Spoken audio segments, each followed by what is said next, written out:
I never thought a day meant to celebrate my pregnancy would end in public humiliation. It was supposed to be a joyful occasion, my baby shower, the moment where I would share my excitement with family and friends, where I would feel loved and supported. But instead, my mother, the one person I thought would have my back no matter what, turned it into a nightmare I can never forget. It started off like any other shower. I was surrounded by people who were there to celebrate the life growing inside me, and I couldn't have been more grateful. The gifts were beautiful, the decorations were perfect, and I could feel the warmth of love filling the room. Everyone was so happy, laughing and chatting, and then my mother stood up. I thought she was going to make a speech, to say something sweet, something sentimental. After all, she was my mom, the woman who had raised me, the one who had always been there through thick and thin. But instead, what came out of her mouth was something that made my heart drop to the floor. "Scarlett's been acting a little too pampered lately," she said, her voice cutting through the chatter. "I mean, you've all seen it, right? She's barely lifting a finger. Honestly, I'm surprised she's even having a baby shower. She's been so spoiled her whole life, and now she thinks she's too good for the people who really made things happen for her." I felt the blood drain from my face as everyone in the room turned to look at me. My own mother, the woman who was supposed to love me, had just publicly shamed me, made me feel small, like I wasn't good enough to even enjoy a simple celebration of my child. I could feel the tears start to burn behind my eyes, but I refused to let them fall.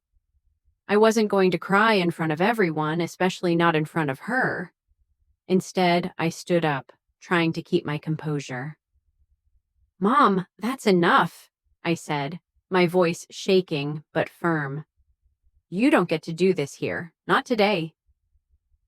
But she didn't stop. She just smiled, like she had won something. "Oh, Scarlett, you know I'm just saying what everyone else is thinking," she replied, her tone condescending. "You've always been the golden child, haven't you? Everyone's always been so proud of you. But it's time you realize that the world doesn't revolve around you." I could feel the eyes of everyone in the room on me, some uncomfortable, others unsure of what to do. It felt like the walls were closing in. I tried to smile, but it felt like a mask slipping off my face. My own mother had just destroyed me in front of all the people who meant the most to me. It was supposed to be the happiest moment of my life, and now it was ruined, tainted by her words. The worst part? She wasn't even sorry. She didn't care that she had humiliated me. She didn't care that this day was supposed to be about celebrating a new life, not tearing me down. As I looked at the faces of the people in the room, I realized something. This wasn't just a mistake. My mom had always treated me like this, always found ways to make me feel inferior. But this time, it was different. This time, I wasn't going to let her get away with it. I stood there for a moment, feeling my body tense, my mind racing. I couldn't let her win. I couldn't let her have the last word. "I'm done," I said, my voice growing stronger, though my hands were shaking. "You've crossed a line, Mom, and I won't let you do this to me anymore. You don't get to ruin this day or any other day. You want to humiliate me? You want to make me feel small? Well, I have something for you." And that was when I decided it was time to give her a taste of her own medicine. The room was silent. It felt like time had stopped. I could hear my own breath, shallow and steady, as I tried to gather my thoughts. I wasn't about to let my mother walk all over me anymore. She had done it for years, constantly belittling me, undermining my achievements, making me feel like nothing was ever good enough. But today, in front of all these people, was going to be the last time. I took a deep breath and forced myself to calm down, knowing I had to think clearly. I looked at the guests, who were all still staring, unsure of what to do. The awkwardness was palpable, and I felt a flicker of guilt for the tension I had just created. But then I reminded myself, this wasn't about the guests. This wasn't even about my mother anymore. This was about me standing up for myself, for the woman I had become, and no one, not even her, could take that away from me. "Do you really think you can embarrass me and just walk away, Mom?" I asked, my voice now clear, though it held an edge. "I'm not that girl anymore." Her face softened for just a split second, a brief moment of realization that maybe, just maybe, I wasn't the little girl she could control anymore. But then she quickly masked it with a scoff. "Oh, please. What's this act, Scarlett? You think you can stand up to me now? You think I care about your drama?" I could feel my fists clenching at my sides. I had to hold it together. This wasn't about arguing with her. This was about making her understand what it felt like to be humiliated. "You've always made me feel small, Mom," I said, keeping my voice steady. "And I've let it happen because for some reason I thought you'd change. But I'm done. This is my day, and I'm not going to let you ruin it." I turned to face the crowd, who were still sitting in stunned silence. "I know you all heard what my mother just said. It's not the first time she's done this, but I'm not here to be a punching bag anymore." I could see some guests shift uncomfortably in their seats, while others exchanged uncertain glances. But no one spoke up. No one tried to stop me. Maybe they were afraid of the confrontation, or maybe they didn't know the full history between my mother and me. Either way, I was going to make sure they understood my side of the story. "My mom has always been the type to put me down in front of others, to make me feel like I'm never enough," I continued. "It doesn't matter how hard I work, how much I achieve.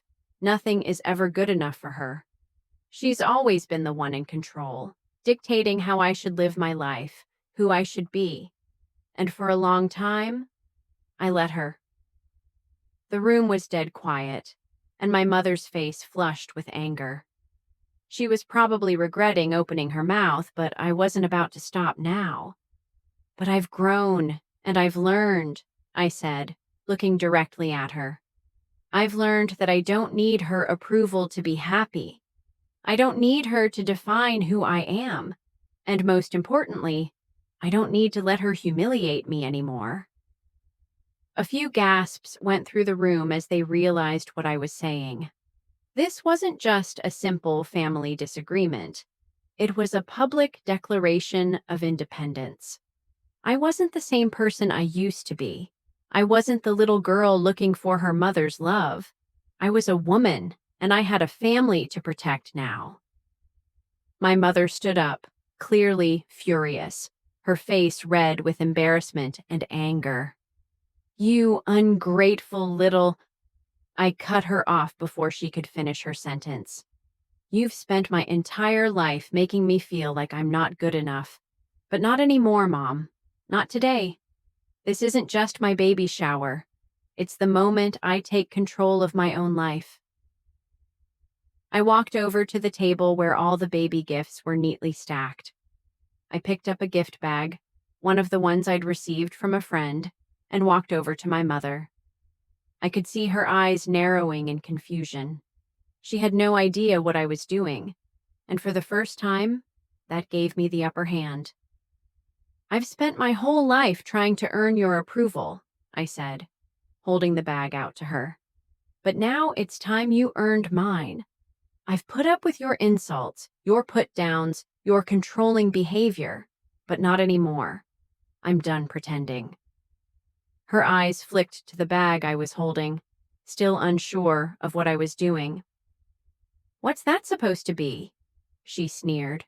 not knowing what to expect. But I could feel my pulse quicken. This was the moment I had been waiting for. I handed her the gift bag, but as she took it, I quickly pulled out a small envelope from inside the bag. It was the letter I'd received a week earlier from her bank, an alert about her credit card bills that I had taken the liberty of reviewing. I had the receipts, the details, everything. She had been using her money to make a lavish lifestyle for herself, while constantly putting me down about what I could and couldn't afford. The hypocrisy was maddening. "Before you start throwing stones," I said, handing her the envelope, "maybe you should read this. It's time you face the truth." Her face froze as she read the contents of the letter. The color drained from her face as she looked up at me, realizing what I had done. She had always prided herself on keeping control, on making sure I stayed in my place. But now the tables were turned, and for the first time in my life, I felt powerful. The room was filled with tension. Guests looked between us, unsure of how to react, but I knew I had just done something that would change everything. I had taken control of my life, and I had exposed her for the person she truly was. I turned to the crowd, my voice steady now. This is my life. This is my family. And from now on, I make the rules. I could see my mother's face contort with rage as she stormed out of the room. But it didn't matter. The damage was done, and for once it was me who held the power. The tension in the room was almost suffocating after my mother stormed out. For a moment, no one moved or spoke. It felt like the air was thick with disbelief, with people unsure of what had just unfolded. I could hear the muffled sounds of her angry footsteps retreating down the hall, but I didn't feel the slightest bit of regret. Not anymore. For the first time in my life, I had done something for me. I had stood up for myself. And no matter what happened next, I wasn't going to let anyone push me around. Slowly, I turned to face the guests, who were still frozen in shock. I could feel their eyes on me, some filled with sympathy, others with confusion. But I didn't care about what they thought anymore. This was my moment, and I wasn't going to let it be tainted by the tension that had just erupted. I cleared my throat and forced a smile, trying to break the ice. "I'm sorry about that, everyone. It's just, well, family drama, I guess," I said, trying to lighten the mood. A few people chuckled nervously, but the atmosphere was still heavy. "Let's get back to celebrating, shall we?" I added, trying to take control of the situation, even if my insides were still rattling from what had just happened. The room didn't feel the same anymore, but I wasn't about to let my mother's cruelty ruin this day completely. I had a baby to celebrate, and I wasn't going to let anything overshadow that. The rest of the shower continued in a much quieter way. The guests awkwardly returned to their conversations, trying to act like everything was normal, but I knew it wasn't. My mind kept replaying the confrontation, and I kept asking myself, was it enough? Did I really give her a taste of her own medicine, or was there more to do? I went through the motions, smiling at gifts, chatting with friends, and pretending like I hadn't just had a public breakdown with my own mother. I could see people stealing glances at me, but no one dared to bring up what had just happened. It wasn't like I wanted to relive it, but it felt like everything had shifted in that room, and I wasn't sure how to move forward. It was like the curtain had been pulled back, and everyone could see the real me, the woman who was no longer afraid to stand up for herself. But as much as I tried to act like everything was fine, I couldn't shake the feeling that there was unfinished business. It wasn't just about the moment with my mother anymore. It was about how I had let her manipulate me for so long. How had I let her control my life, my happiness? It wasn't just about the baby shower. It was about years of living under her thumb, always feeling like I wasn't enough, always striving for her approval. Then, an hour later, when the last of the guests had finally left, I stood by the window and stared out at the world beyond, reflecting on everything that had happened. I could still feel the sting of what my mother had said, but it was different now. It wasn't as sharp. It wasn't as crippling. The confrontation had felt terrifying at first, but now that it was over, I felt a strange sense of empowerment. It was then that I heard a knock on the door. My heart skipped a beat, and a sick feeling of dread crept over me. I knew it was her, my mother. I wasn't ready to face her yet, not after everything that had just happened. But part of me knew she wouldn't let it go. She never did. I opened the door cautiously, and there she was, standing in the doorway, her face a mixture of anger and disbelief. "Scarlett," she said, her voice tight, "you think you can just embarrass me like that and walk away?"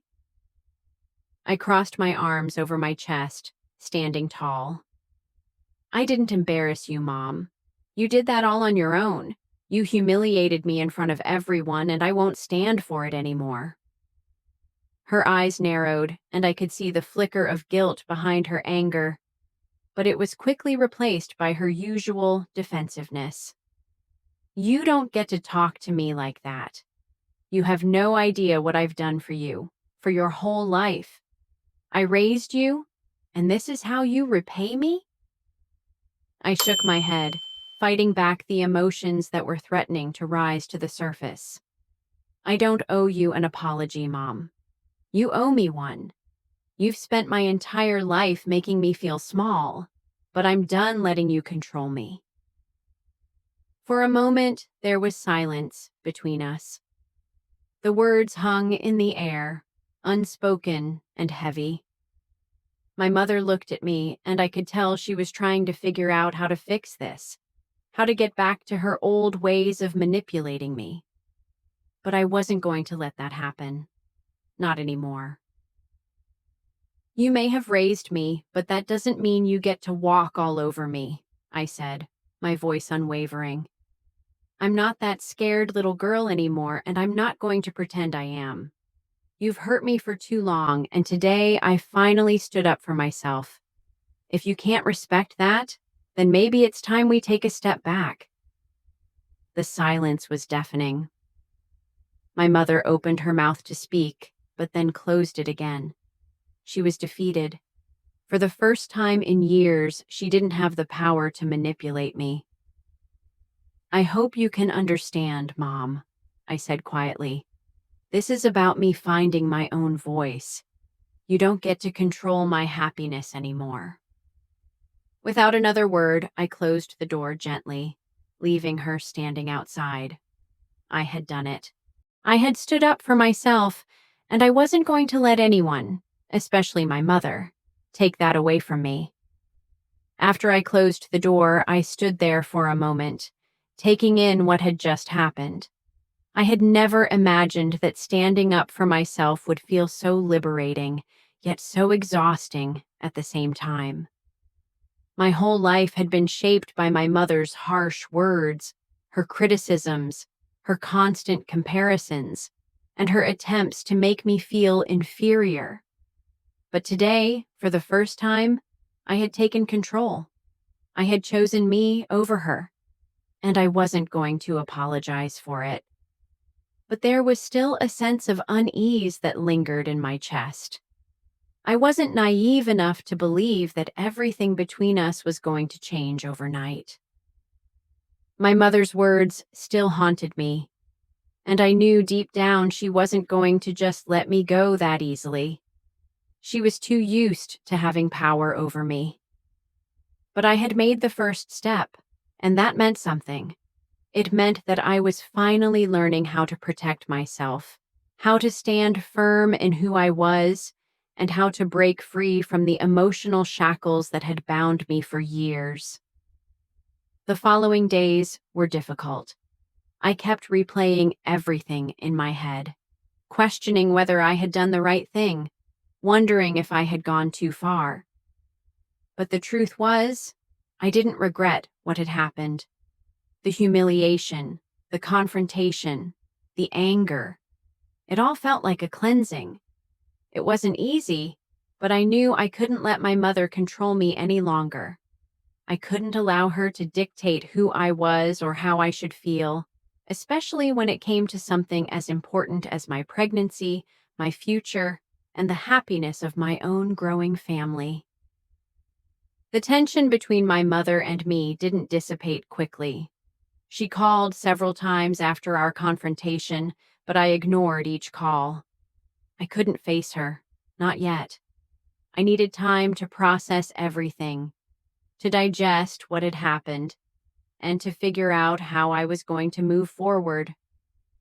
I spent most of my time alone, thinking, reflecting on how far I had come. I had surrounded myself with a small circle of friends who had always been there for me, offering their support and reminding me of my worth. They had watched my mother's treatment of me for years, but I had always made excuses for her, always brushed off the hurt she caused. But now, with the baby on the way, things felt different. I couldn't let my child grow up in an environment where emotional abuse and manipulation were the norms. I had to protect my own happiness and well-being before anyone else's. A few days later, I finally picked up the phone when I saw my mom's name on the screen. The familiar dread crept over me, but I knew it was time to face her. I wasn't going to run away from this. It was time for us to have the conversation that had been a long time coming. "Hello," I said, my voice steady. "Scarlett." My mother's voice sounded smaller, almost defeated. It was a tone I hadn't heard from her in years. "We need to talk." I took a deep breath. "I think we do." There was silence on the other end of the line before she spoke again. "I'm sorry for what I said at your baby shower. I didn't mean to hurt you. I don't know what came over me."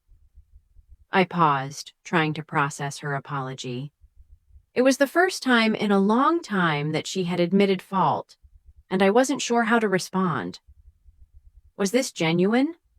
Or was it just another manipulation tactic trying to get me to back down?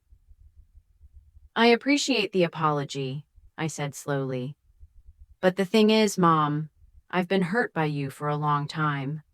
I've spent my whole life trying to live up to your expectations, trying to earn your love and approval. And no matter what I did, it was never good enough. That's not okay anymore. I'm not going to let you make me feel small anymore." There was a long pause on the other end, and I could hear her breathing, like she was trying to find the right words to say. "I never meant to hurt you," she finally said, her voice quivering.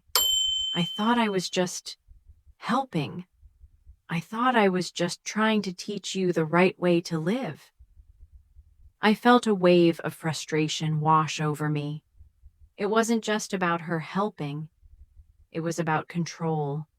It was about her need to always be right, to always have the final say. She never once considered how it made me feel. "You've hurt me more than you know," I said quietly. "And for a long time, I thought I had to accept it, that it was just part of being your daughter. But I'm not that girl anymore. I'm a mother now, and I have to protect myself and my family. I can't keep letting you walk all over me." I could hear her crying on the other end of the line, but I didn't soften my stance. "Mom, I love you. I do. But this has to stop. You can't keep treating me this way. And if you really want a relationship with me, Things have to change. I'm not going to let my child grow up in the middle of this anymore." There was a long silence before she spoke again. "I don't know if I can change, Scarlett. I don't know if I can be the mother you need me to be. I'm not asking you to change overnight," I said, my voice softening just a little. "But I can't keep pretending everything's okay when it's not. We need to have a healthy relationship for both of our sakes. But I won't let you hurt me anymore." After a long pause, she sighed deeply. "Okay, I'll try, Scarlett. I'll try to be better." I didn't know if I believed her. I didn't know if she would actually change, but I was finally ready to put boundaries in place. I wasn't going to let her treat me like this anymore, no matter what.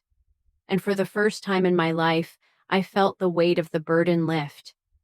Maybe the road to healing wouldn't be easy, and maybe it would take time. But I had finally taken control of my own happiness, and I wasn't going to let anyone, especially not my mother, take that away from me. The weeks that followed were a mix of awkward attempts at reconciliation and quiet reflection. After the phone call with my mother, I spent a lot of time thinking about what had happened, how I had felt, and what it meant for my future.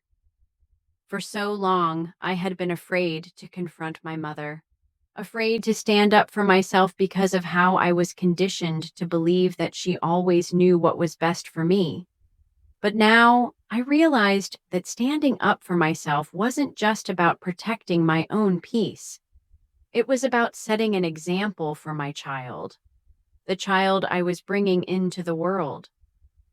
I needed to show them that boundaries matter, that it's okay to say no, and that you don't have to accept emotional abuse just because it comes from family. That's what I held on to through the following weeks, when my mom reached out sporadically, attempting to reconnect, but still not fully understanding the depth of what had happened. She would send texts apologizing, calling me to check in.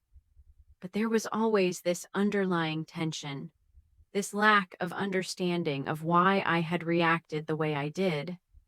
It was as if she couldn't quite grasp that I wasn't the same person anymore. She still wanted to treat me like the little girl who would cower in her presence and apologize for existing. But I wasn't that person anymore. I didn't respond to her right away.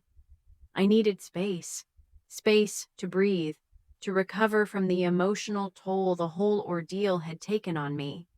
And every time I thought about giving in, about reaching out to her first, I reminded myself of why I had done what I did in the first place. I had to protect my peace. I had to create a life where I wasn't constantly walking on eggshells, afraid that at any moment, someone, anyone, could tear me down with a few harsh words. And that someone had been my mother. A few weeks later, I decided to reach out to her, not because I owed her an explanation, but because I wanted to, for the sake of my own peace of mind. My mother had always been someone who needed control, but I was no longer willing to give her that. So I reached out, but this time I set the tone. "I think we need to talk," I texted her. "But I need you to hear me, Mom. I don't want to fight. I just need you to understand where I'm coming from." Her response came a few minutes later. "Of course. I know I hurt you, and I want to make things right." When I saw that message, something shifted. For the first time, I felt like there was a chance for understanding, genuine understanding. Maybe it wasn't going to be perfect, but maybe it could be something real. I wasn't going to expect miracles, but for the first time, I was allowing myself to be open to the possibility that things could improve, even if it took time. We met a few days later at a small cafe, and I could tell that she had been thinking about everything. The awkwardness between us was still there, but it was different this time. It wasn't the kind of coldness that I had always felt from her when she was angry or dismissive. It was more like a tentative attempt at bridging the gap between us. She sat across from me, eyes tired but hopeful. And for a moment, I felt something that I hadn't in years: vulnerability. My mother was vulnerable, and for once, it wasn't because of something she had done to me. It was because she was admitting she had hurt me, and that wasn't something she was used to. "I want to start by saying I'm sorry," she said, her voice quieter than usual. "I've spent so many years trying to control everything, trying to make sure you turned out the way I wanted, and I see now that I've only made things worse." I wasn't sure if I could believe her. Could this apology be real? Could my mother actually change? I didn't know, and maybe it didn't even matter. What mattered was that I was finally listening to myself, and I was finally letting myself decide what I needed from her and from our relationship. "I don't know how you can make things right," I replied softly, "but I'm willing to listen, to hear what you have to say. I just can't go back to the way things were." She nodded, her eyes brimming with emotion. "I understand that. I think I've been scared, Scarlett. Scared that I would lose control over you. Scared that you would stop needing me, and I acted out of that fear. But that's not an excuse for the way I treated you. You've always been your own person, and I should have respected that." I took a deep breath, feeling something inside me shift. The old me would have cried at that moment, would have let her apologize and accepted it, no questions asked. But now I just felt calm. I wasn't waiting for her to fix things for me. I wasn't asking for validation. I had already given myself that. "I appreciate you saying that," I said, looking at her directly. "But I can't let you control me anymore. I can't keep making excuses for your behavior. I need to set boundaries now, Mom, and that means being honest with you, even when it's hard." She was silent for a moment, but I could tell she was thinking. She was processing. I knew it wasn't going to be easy for her to change, but this conversation felt like the first step toward something new. Not perfect, but real. "I want to do better," she finally said. "I want to be a better mother to you, a better grandmother to my grandchild. And I'm willing to work at it, if you'll let me." And in that moment, I realized something. I wasn't doing this for her. I was doing it for me, for my own peace, for my own strength, and for the future I was building for my child. And for the first time, I felt like I was free.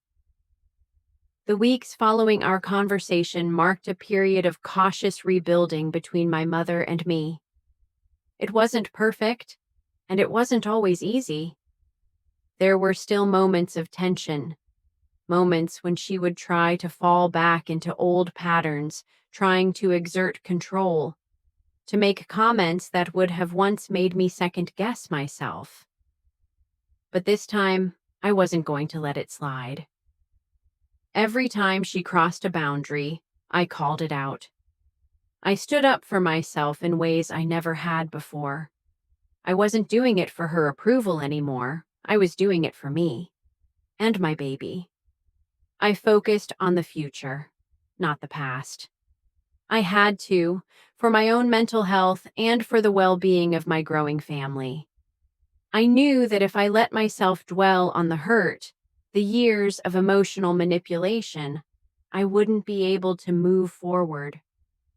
I had learned the hard way that living in the shadow of the past only prevented me from seeing the potential of my future.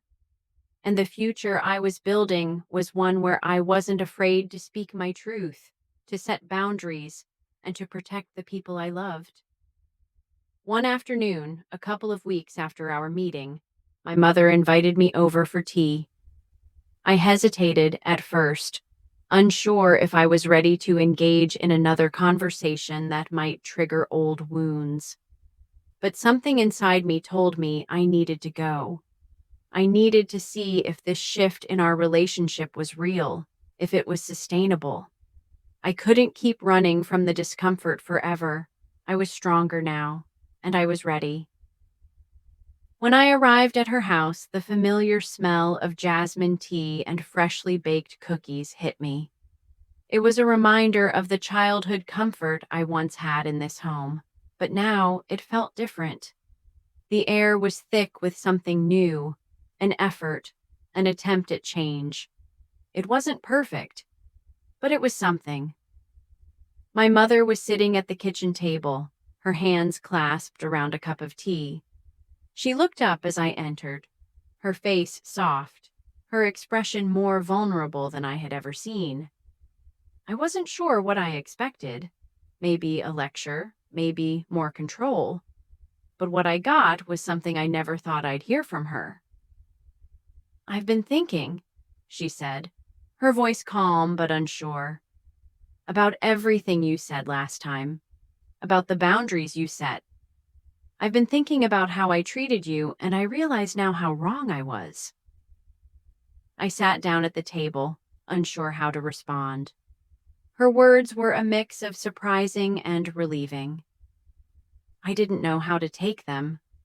Was this the same woman who had spent so many years undermining me, belittling me at every turn? Was this a genuine attempt to change? Or was it just another way to manipulate me? I didn't know, but I wasn't going to jump to conclusions. I had to listen. I had to give her the chance to prove herself, even if it took time. "I know I've hurt you," she continued. "I've been so caught up in trying to control everything and trying to make sure you didn't make the mistakes I made that I lost sight of what was important, your happiness. I didn't see it before, but I see it now, and I'm sorry, truly sorry." Her words were a far cry from the sarcastic jabs, the condescending tone, and the cold detachment I had been used to. She wasn't trying to guilt trip me into feeling sorry for her. She wasn't playing the victim. She was just apologizing. It wasn't perfect, but it was a start. "I've never heard you say that before," I said, trying to steady my voice. "I've never heard you admit that you were wrong, but this means something to me. It means that maybe, just maybe, we can move forward." She nodded, her eyes moist with unshed tears. "I hope so, Scarlett. I really do." I could feel the walls between us starting to crack. The tension was still there, still lingering like an unspoken question, but the weight that had hung over our relationship for years was starting to lift. It was a relief, though tempered with caution. I knew that old habits die hard, and I wasn't about to let my guard down completely. But I was willing to give her a chance because this time I had something to protect. My own peace, my child, and the future I was building. "I'm not saying everything is going to be perfect," I said, breaking the silence. "I'm not even sure where this is going or if it's even going to work, but I'm willing to try. I'm willing to give us the chance to rebuild, as long as it's healthy and respectful. I need to know that I'm not going to be controlled, that I'm not going to be belittled anymore. And that's something I need from you if we're going to have a relationship." My mother's eyes widened slightly, but she didn't interrupt. She just listened. And for once, I didn't feel like I was speaking to a wall. I wasn't speaking to someone who was just waiting for their turn to talk, to control the conversation. She was listening, and that, for me, was a huge step forward. "I understand," she said softly. "I won't push you. I promise." We sat there for a while, sipping our tea in silence. It wasn't the loud, uncomfortable silence I had become used to over the years.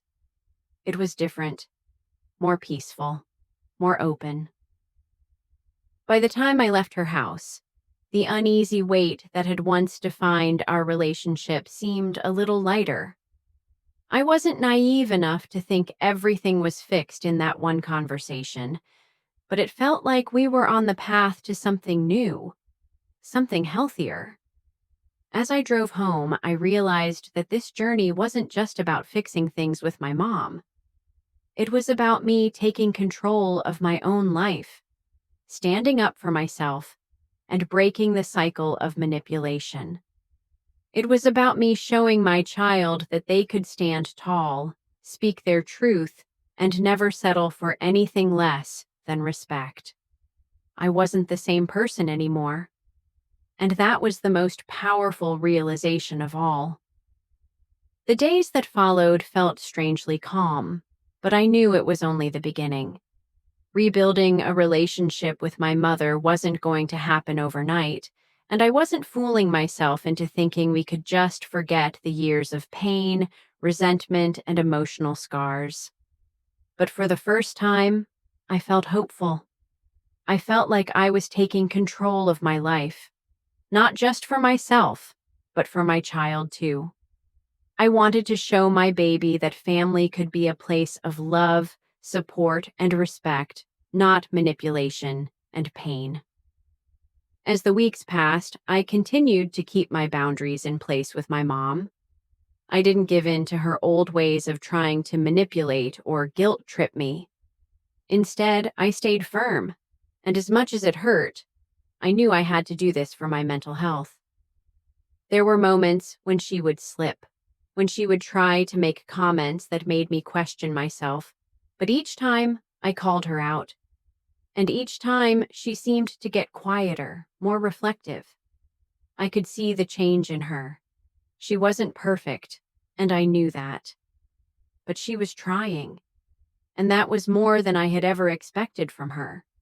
But there was still something missing, a part of me that wasn't quite ready to fully let her back in. I had been burned too many times, and I couldn't simply forget the years of emotional wounds that she had caused.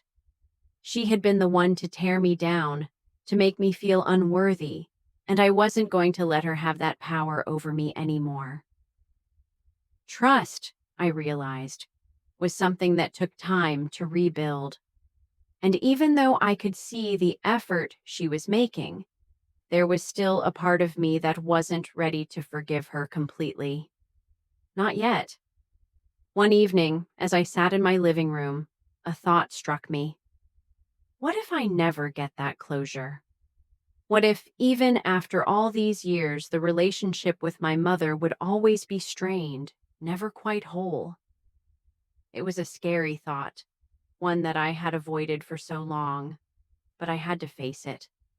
The truth was, I wasn't sure if we could ever go back to what we once were. I had spent so much of my life seeking her approval, chasing after something that wasn't there. Now that I had grown into myself, now that I was becoming a mother, I couldn't keep holding on to a version of her that didn't exist anymore. She had shown me who she was for so long, manipulative, controlling, and at times cruel.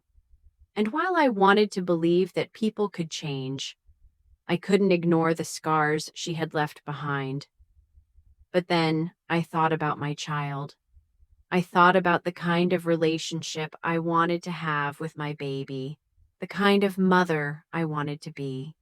Did I want to continue to hold on to this anger and resentment toward my own mother?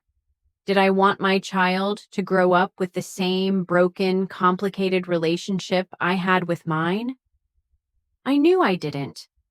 I knew that if I wanted to be a better mother, I had to find a way to let go of the past, to accept that things would never be perfect, but that didn't mean they couldn't be better. A few days later, my mother reached out to me again, this time in a more vulnerable way. It wasn't a text or a call. She showed up at my door with a small, unassuming box in her hands. She didn't knock at first. Instead, she just stood there for a moment, as if waiting for me to open the door. And when I did, she looked at me with something I hadn't seen in years. Genuine uncertainty, as if she was unsure of what to say. "I thought you might like this," she said softly, holding out the box. "It's a little something for the baby." I took the box from her, unsure of how to react. But when I opened it, I found a hand-knitted blanket, beautifully made, soft, and warm. It was the kind of thing that would have meant so much to me years ago, but now it felt like an olive branch. It wasn't an apology, not exactly, but it was a gesture, an attempt to show me she was trying to be part of my life in a healthy way. I stood there for a moment, the weight of the moment sinking in. I had spent so long trying to get her to love me, to accept me for who I was. But now I realized something. I didn't need her to give me her approval anymore. I didn't need her to love me in the way I had always hoped. I needed to love myself, to accept myself, to give myself the love and validation I had always sought from her. And that's what I had been doing these past few weeks, learning to stand up for myself, learning to set boundaries, learning to be my own person. "Thank you, Mom," I said, my voice softer than I expected. "This means a lot to me." She didn't say anything at first, but I saw the way her eyes softened. She didn't try to defend herself, didn't try to justify her past behavior. She simply nodded. "I'm trying, Scarlett. I know I've made mistakes, but I'm trying." And in that moment, something inside me shifted. I didn't have to forgive everything. I didn't have to forget the years of pain, but I could allow space for healing. I could let her try, and I could try too. Maybe we weren't going to be perfect, and maybe we would never have the kind of relationship I had once dreamed of. But we were on a new path, a path where I was learning to protect myself and my child, and where my mother was learning to respect that. It was a slow process, but it was a start. I didn't have all the answers. I didn't know what the future held for our relationship, but for the first time, I felt hopeful. And sometimes that's all you need, to take the first step and let things unfold from there. As the days turned into weeks, I started to see small changes. My relationship with my mother was no longer defined by the constant push and pull of control and manipulation. It wasn't perfect, and it wasn't without its bumps, but it felt like something new was beginning to take shape. A new dynamic, one built on respect, boundaries, and most importantly, honesty. For the first time in my life, I was allowing myself to be free from the weight of expectations that had always been placed on me, and I was learning to trust myself and my own instincts. The interactions with my mother were different. There were still moments when old habits threatened to resurface, when I felt her attempt to sway my decisions or undermine my choices. But each time I stood firm. I reminded myself that this was my life now. I had my own family to protect, my own child to care for, and I wasn't going to let anyone, even my mother, take that away from me. One afternoon, as I was sitting in the living room, I received a message from her. It was simple, but it meant more than I could ever explain. "I love you, Scarlett. I'm proud of you, and I'm so happy for the little one on the way." It wasn't the grand gesture I had always hoped for, but it was a step. It was the acknowledgement that she was starting to understand, that she was beginning to let go of the control she had clung to for so long. It was the beginning of something new, a new foundation built on mutual respect and understanding. I couldn't help but smile as I read the message. It wasn't a perfect relationship, and I knew it never would be. But we were learning. We were both learning how to be better. And for the first time, I felt like I could finally breathe, like I could be me, unapologetically, without having to constantly seek her approval. As I looked down at my growing belly, I thought about the future, about the kind of mother I wanted to be for my child. I wanted to be the kind of mother who set an example of strength, who showed her child that boundaries were important, that standing up for yourself was necessary, and that love wasn't about control or manipulation. Love was about respect, support, and giving each other the space to grow. I thought about all the struggles I had been through, all the emotional wounds I had carried for so long, and I realized that I had made it through. I had made it through not because of anyone else, but because I had learned to fight for myself, to stand up for who I was, and to let go of the things that didn't serve me anymore. The road ahead wouldn't always be easy. I knew there would be moments of doubt, moments when my past with my mother would come rushing back, reminding me of the pain I had endured. But I also knew that I had the power to create my own future, to shape my own path. And that was something no one could take away from me. I had learned a valuable lesson throughout all of this. It was okay to let go of the things that were holding me back. It was okay to release the weight of the past and to step into the future with a sense of freedom and peace. It wasn't about forgiving everything or forgetting the hurt. It was about choosing to move forward, choosing to be strong, and choosing to put my own well-being first. As I looked at my mother's message one last time, I realized something else. This wasn't just about her. It was about me, about how far I had come, about how much I had grown, and about how I was finally learning to love myself, not in spite of my flaws, but because of them. I closed my eyes, taking a deep breath, and for the first time in a long time, I felt at peace. If you enjoyed this journey of strength, growth, and redemption, don't forget to subscribe to the channel. Hit the like button and turn on the notification bell so you never miss another powerful story. You won't believe what happens next. Thank you for being part of this journey. And remember, no matter where you are in life, you have the power to take control, stand up for yourself, and build the future you deserve.